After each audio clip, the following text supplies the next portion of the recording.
very warm welcome to everyone who has joined us today for this policy dialogue session. We have with us our very eminent speaker, Professor Santosh Mehrotra, sir. Thank you so much, sir, for joining us yet again for another session. And I'll straight away go to my questions. In the meanwhile, as usual, the audience members are requested to please continue typing their questions in the chat section, and we'll try to take up as many as we can in the course of the event. So we are talking about COVID-19 pandemic effect on our economy and job scene and how it exists post the lockdown. So the CMIE released a report where it talked about how around 1 crore migrant population and workers have been displaced during the lockdown, and around 12 crore population they have lost their jobs. And this was estimated for the first 2 weeks of the lockdown itself, and now we have come way too far. So what meaningful employment will look like in rural and urban both areas, it's still a question that remains unanswered. Also, in this regard, so Mehrotra sir, I was reading one of your interviews where you were talking about how urban Manrega is something that the government should seriously consider to implement now. And so I would like to talk to you about that. And also in respect of rural economy and employment opportunities, the government has just come up with the scheme of Garib Jan Kalyan Rozgar Yojana. So in this respect, states like UP and Bihar have already started mapping their migrant population and looking for employment opportunities for those who have gone back and would like to stay or can be retained in the states. So my question to you, sir, is specifically with regard to urban Manrega. What should be the manner of approaching this policy so that it gets us the desired results in the light of the job loss that the pandemic has caused in our urban areas, and what will be the possible challenges for this? And the other question is with regard to the rural employment opportunities and whether the new scheme will be able to make any actual difference in this regard, or will it go back to business as usual once the migrant population that is now back home gets employment opportunities in cities and they choose to just come back? What do you think? Okay, so let me begin by talking about the rural situation, which is where they've gone back to. Very briefly, let me just say that for the last 15 years, what we had seen from about 2004-5 onwards, we had seen for the first time in India's history a decline in the absolute number of workers in agriculture. There had always been, even prior to 2004, migration into the cities, but it was nowhere close to as fast as it was in the last 15 years. Because it was fast, because non-agri jobs were being created, at least until 2012, what happened was that 5 million people were leaving agriculture every year, which tightened the rural labor market, as a result of which real wages rose. So I'll come back to that subject. Now what has happened, migrant workers have gone back to precisely the places where they came from. So in other words, the number of workers has gone up. There were already far too many workers in rural areas. And the result of this is going to be that open market wages will fall even further. They were falling between 2012 and 2018-19 because non-agri job growth had slowed significantly as compared to the preceding 7-year period from meaning 2004-5 to 11-12. Now, with millions going back to agriculture, you obviously saw massive increase in unemployment, which you just mentioned earlier. Now, point is that you've also seen CMI data suggesting that there's been a decline in unemployment in rural areas. This is a temporary decline. Why was there a temporary decline? Because when they went back, there was this was the cutting season for the Kharif crop, and just as the cutting season ended, the sowing season for Rabi crop began. Sorry, the Kharif crop began. The earlier one was the Rabi crop, and because the cutting and the sowing season came back to back, there was rural employment available. In addition, the government increased allocation for Manrega, but already Manrega was not absorbing enough workers. 80 million workers sought work in May, June, but only 62 million got them. So in other words, the crisis in the rural areas is dire, they would like to leave for urban areas. Now, the point is that the government is not terribly keen on actually going on spending on Manrega. It's not even, and at the same time, the workers are not terribly keen on remaining in rural areas. So the purpose of an urban Manrega would be several fold. One, it would attract workers back to agriculture, to urban areas where the wages are higher. Second, if you pull workers back out of agriculture and rural areas, it would raise wages in rural areas. Third, the urban Manrega expenditure for the government would be substitutive of expenditure on Manrega, because it would pull workers away from Manrega. So the government should not think about how much more money it would cost. It should think about it as substituting what they would otherwise have to end up spending in rural areas.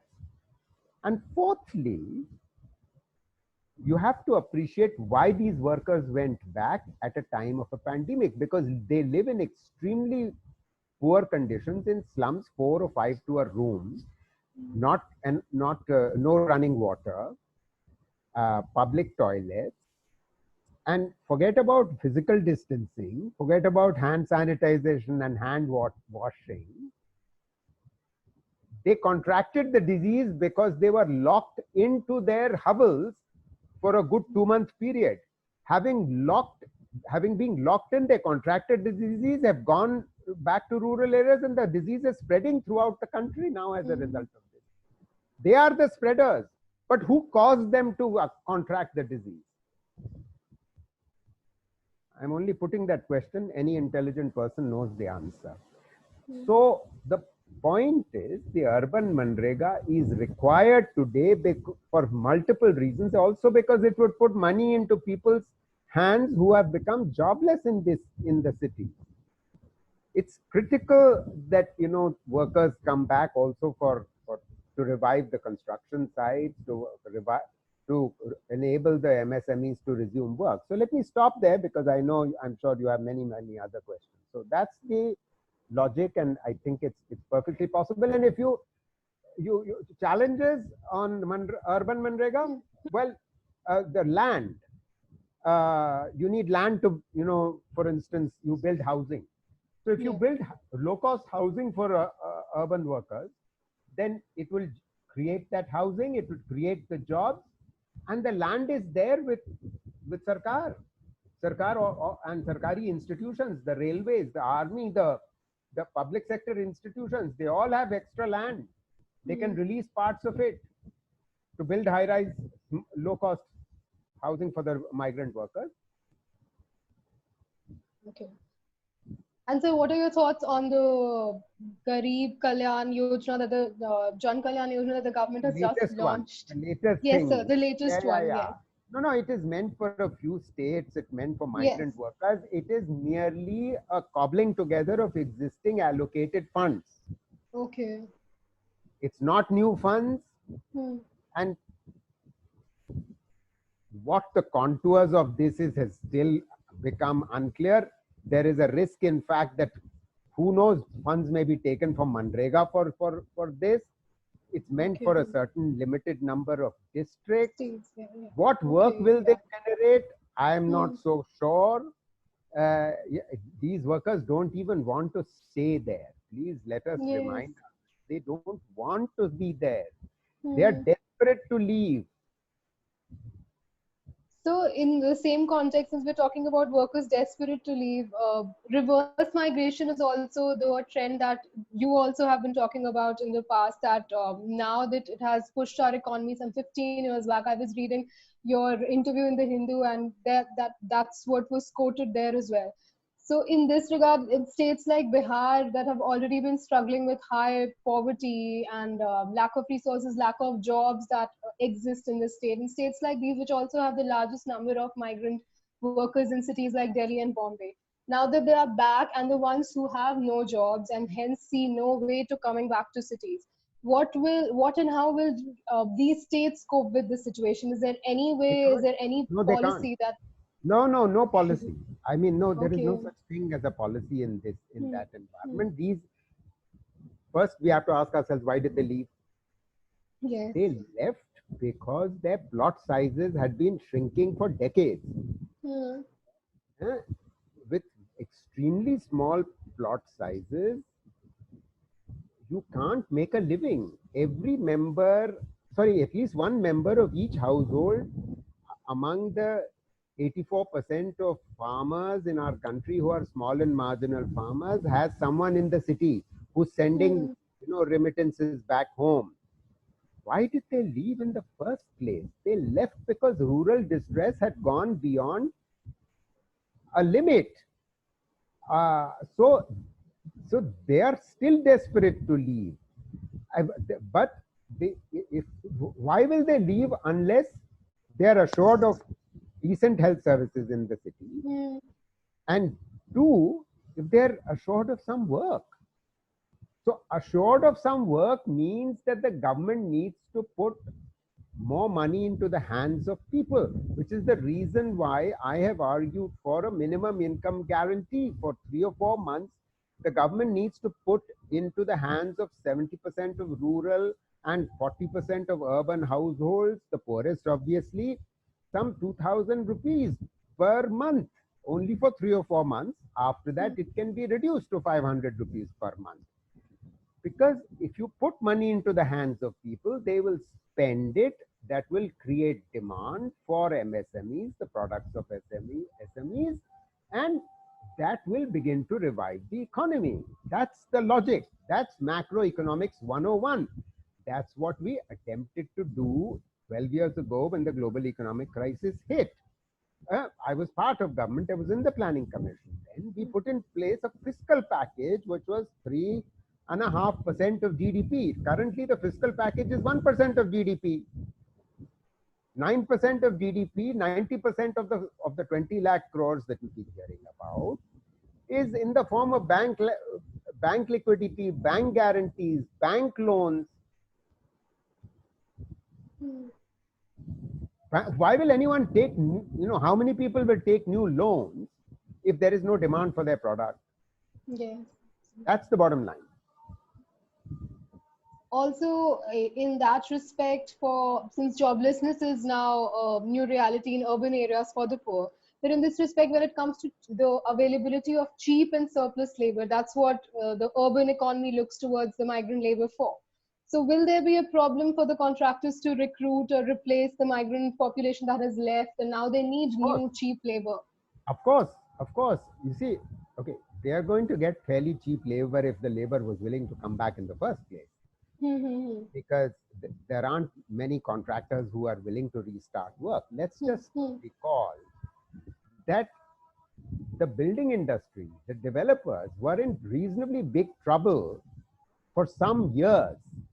Let's recall that the economy was slowing down in any case for the last 9 quarters.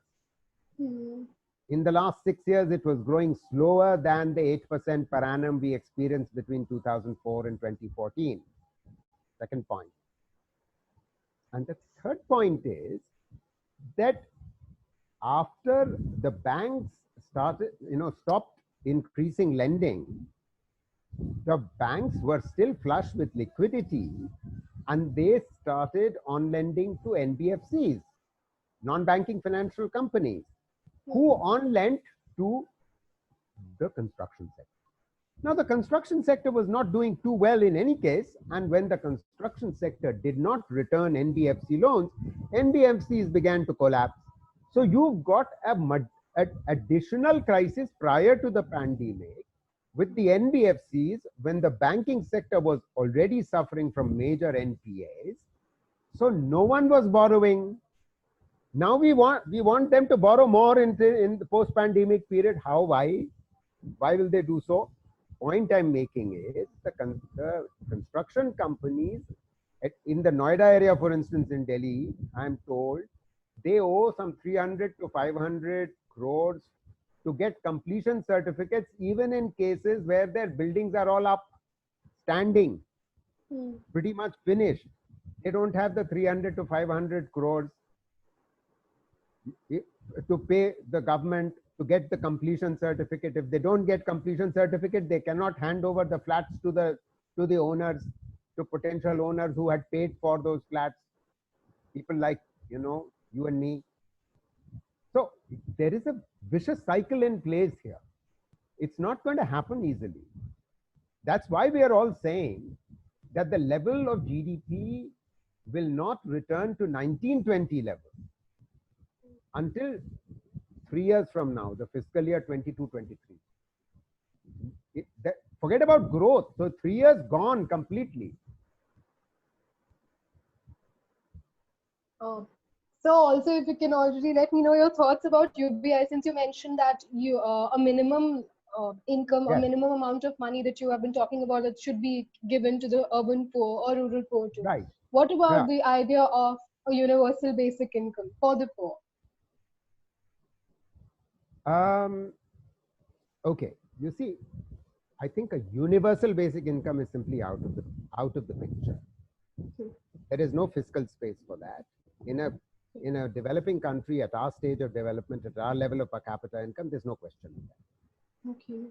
Recall just now I was saying that it is possible for us fiscally to pay 500 rupees a month to 70% of rural households and 40% of urban poor households. And that would cost no more than 10,000 rupees per annum, 10,000 crore rupees per annum, more than PM Kisan. In other words, the government is already spending on PM Kisan, but PM Kisan is extremely regressive. Okay. How is it regressive? It covers only owner cultivators. It does not cover tenant farmers. It does not cover rural landless labor.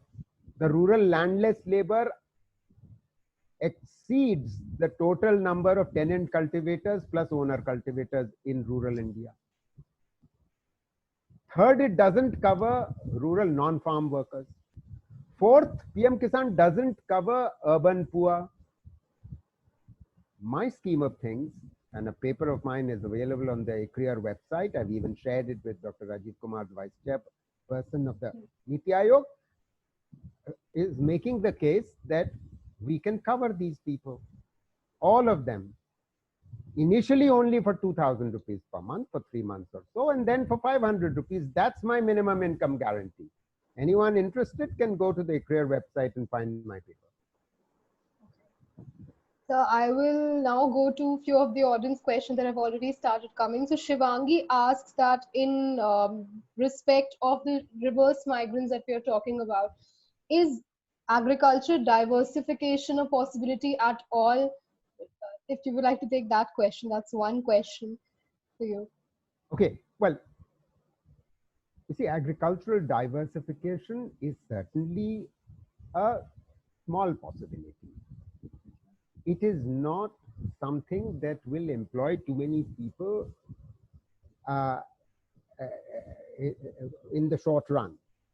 What would be much more preferable is that the government facilitates and incentivizes private sector investment into a supply chain, into organized supply chain, directly dealing with farmers, bypassing the wholesalers and the mandis and so on. In other words, I'm talking about food processing. That's not agricultural diversification. You can have some agricultural diversification in some parts where you can increase animal husbandry, some fisheries and so on. All that can happen, no question. Some flower growing for commercial purposes can happen, but that requires a certain amount of aggregation and aggregation capacity. You have to understand that 84% of our farmers own less than 2 acres of land. 84%. That's how poor they are.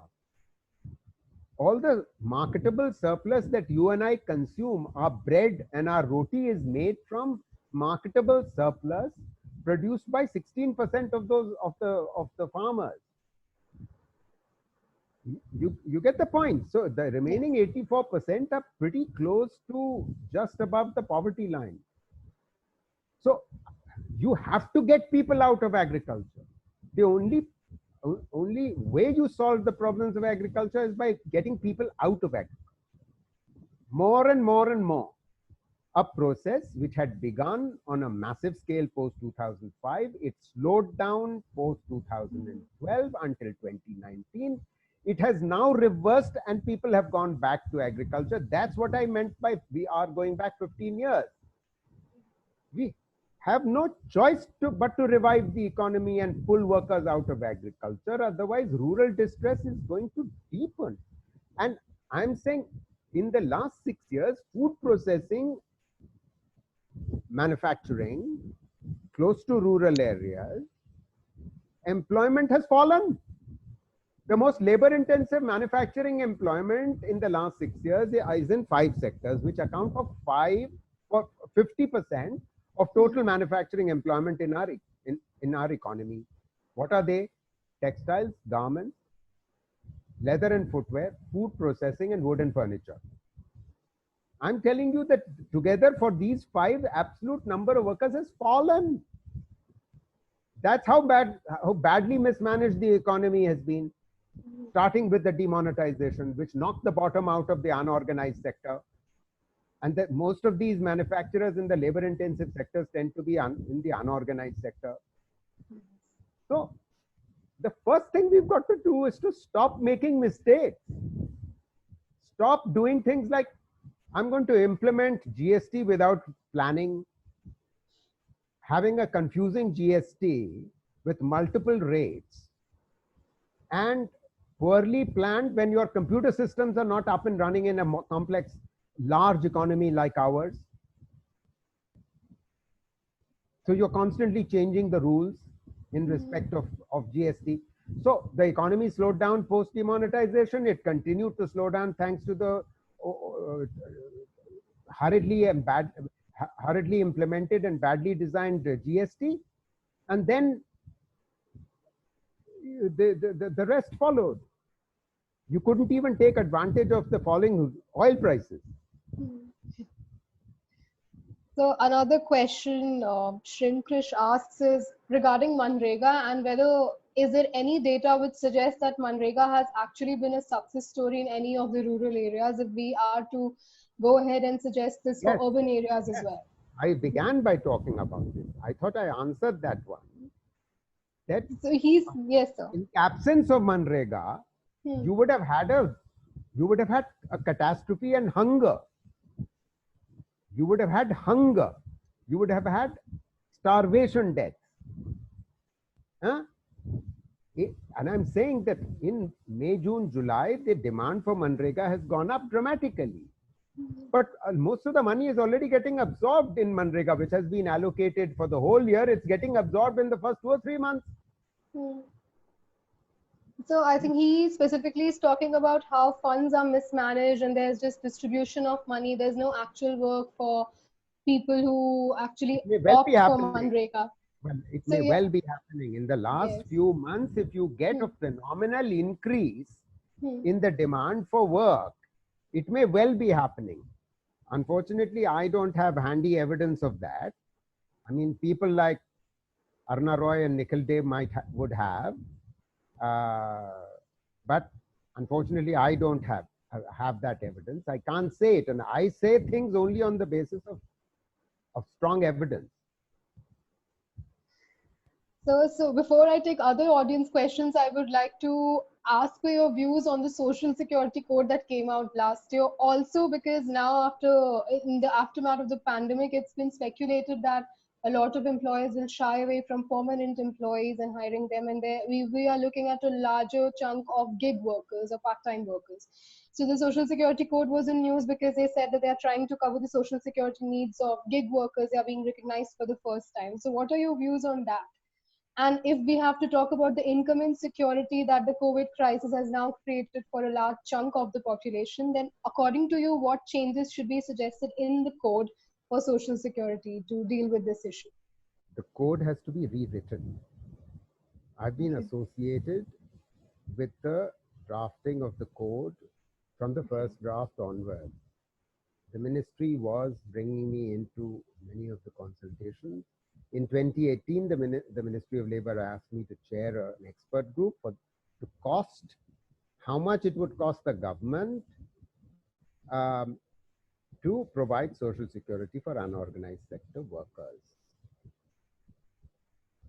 Unfortunately, the third draft, which came to Parliament, which has been discussed by the Standing Committee on Labour, on which a report was published and released just a week ago. I haven't had a chance to look at the report, but they had sought my comments, and I had made a series of comments, suggestions, 13 pages of comments.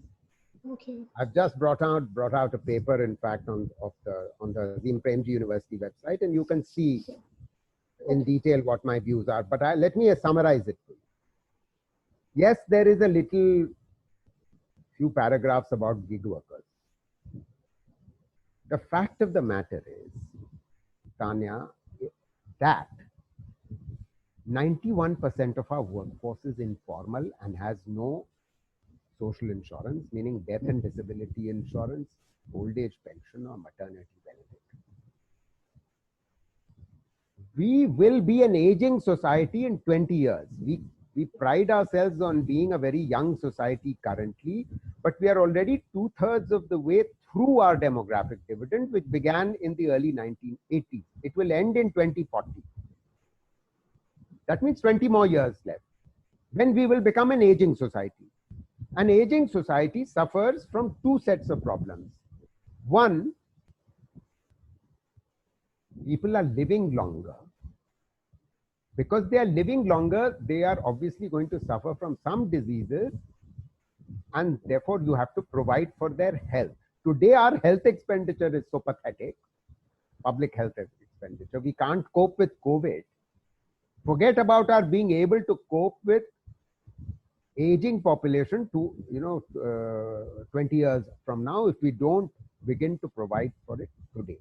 Second, an aging society means that they will stop working. They will start contributing incomes to the society, and therefore savings will drop. Therefore investment will drop. Therefore growth will drop.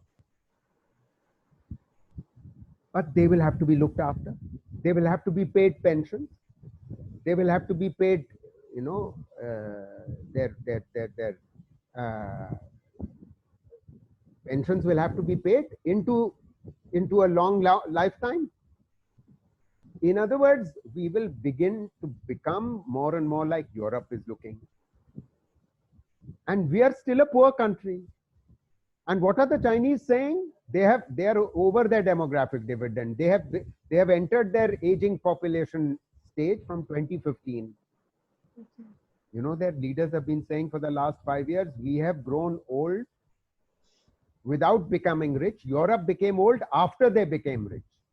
If the Chinese are saying this when their per capita income is 4 times higher than ours today, can you imagine what our conditions will be like 20 years from now? So the Social Security Code has to have a vision for ensuring social security for everyone in the next 10 years, not 20, in the next 10 years. And that code does not have that. That code needs to go back to the Ministry of Labour. It has to be rewritten. And essentially my argument is that it shows no ambition and it shows no understanding of the fact that in 20 years we will become a aging society. Right? Let me pause there if you have further questions.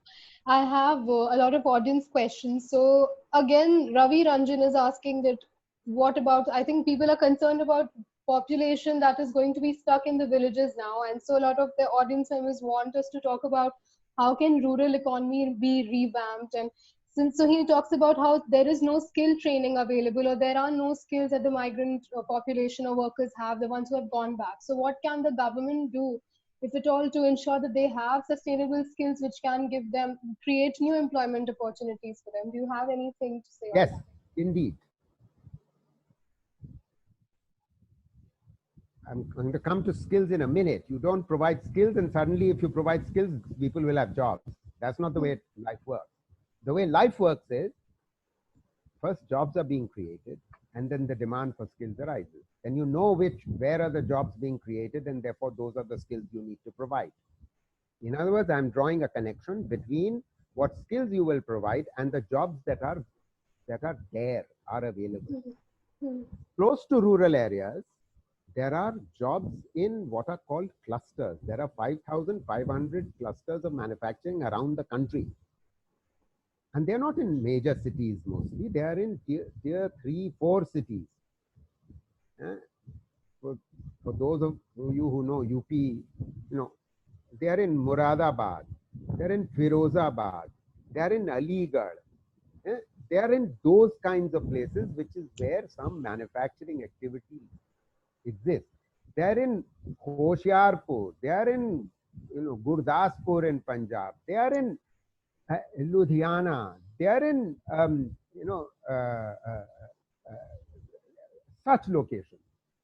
Now, if you provided skill development at where the jobs are, which is at the clusters, and which are clusters which are located close to rural areas, then from the vicinity, from the small towns near those tier 3, 4 cities, and from the villages from those cities, where young people have gotten educated, because young people are getting educated in better numbers, you will train people in the skills for which jobs are available there and then in the clusters.